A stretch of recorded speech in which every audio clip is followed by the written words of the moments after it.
Assalamualaikum warahmatullahi wabarakatuh. Pemirsa Nihwan TV, mungkin di antara kita ada yang pernah atau mendengar atau membaca tentang kisah Nyai Blorong. Menurut saya ini sastra klasik biasa. Dari salah satu episodenya, Nyai Blorong ini pada awalnya adalah seorang gadis desa yang baik-baik, gadis desa yang polos, gadis desa yang murni, suci, hingga kemudian sewaktu-waktu sekumpulan laki-laki menganiaya lahir batinnya, menganiaya zahir batinnya, sehingga timbullah sebuah upaya untuk membalas dendam terhadap laki-laki yang menyakitinya, sejumlah laki-laki yang menganiaya zahir batinnya. Lalu ia kerjasama dengan jin kafir. Persyaratannya tidak boleh menyebut nama Allah, persyaratannya tidak boleh ibadah, persyaratannya tidak boleh zikir kepada Yang Maha Kuasa. Dan dengan itu, kisah ini mengabarkan Nyai Blorong dikasih kekuatan yang luar biasa untuk menghantam, untuk membalaskan dendam, untuk menghabisi, menghilangkan nyawa orang-orang yang telah menyakitinya. Satu kesimpulan dari kita semua, bahwa memang siapapun yang pernah kita mengalami dianiaya orang, dibully orang, dihina orang, dicaci maki, dianiaya zahir batinnya, direndahkan martabatnya, itu memang tidak berat untuk bisa memaafkan. Tetapi saya pribadi mengajak kepada kita semua, kepada semua pemirsa Nihwan TV, kalau kita pernah dianiaya oleh orang, bahkan tidak saja air mata yang ngalir ataupun darah mengalir, kita bisa belajar untuk memaafkan. Kita bisa memilih ridha Allah. Kita bisa memilih untuk memberikan keteladanan bagaimana indahnya memaafkan. Dan ongkos memaafkan itu jauh lebih murah daripada ongkos mendendam.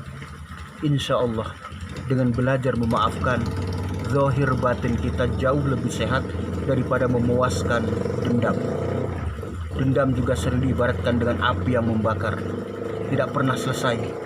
Kalau MH Idun Najib bilang api itu tidak ada takarannya. Kalau air ada takarannya, seliter, 2 liter, sekubik, 2 kubik. Tapi kalau api tidak ada takarannya, terus membakar, terus membakar, terus membakar, terus membakar. Memang berat, memang sulit untuk belajar memaafkan, tapi kita bisa untuk mengikhlaskan. Sekali lagi, dengan memaafkan bukan berarti kita lemah. Dengan memaafkan bukan berarti kita memancing untuk dizalimi kembali. Tidak. Dengan memaafkan bukan berarti kita ini lemah.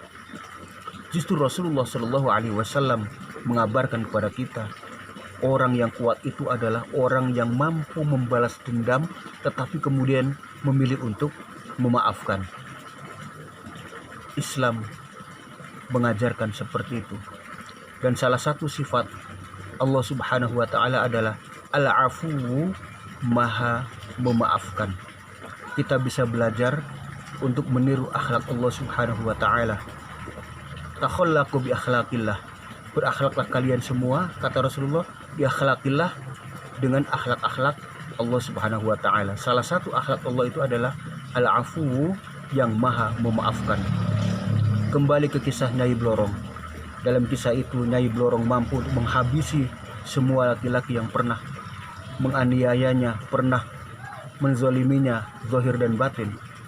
Tetapi apakah dengan itu selesai masalah? Tidak. Ongkosnya bahkan semakin mahal. Ia menukar keimanan dengan kemusyrikan. Ia menukar keimanan dengan kekufuran. Ia menukar keimanan dengan api balas dendam yang terus berkobar-kobar.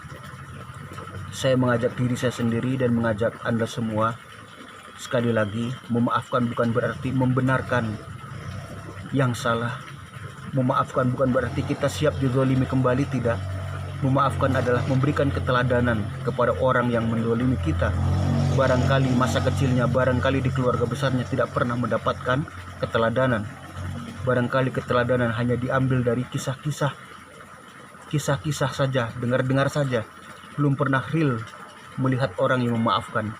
Dengan kita mencoba belajar memaafkan, mengikhlaskan segala hal proses yang telah terjadi, maka Allah akan bangunkan surga bagi kita untuk orang-orang yang memaafkan.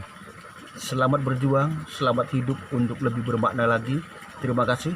Assalamualaikum warahmatullahi wabarakatuh.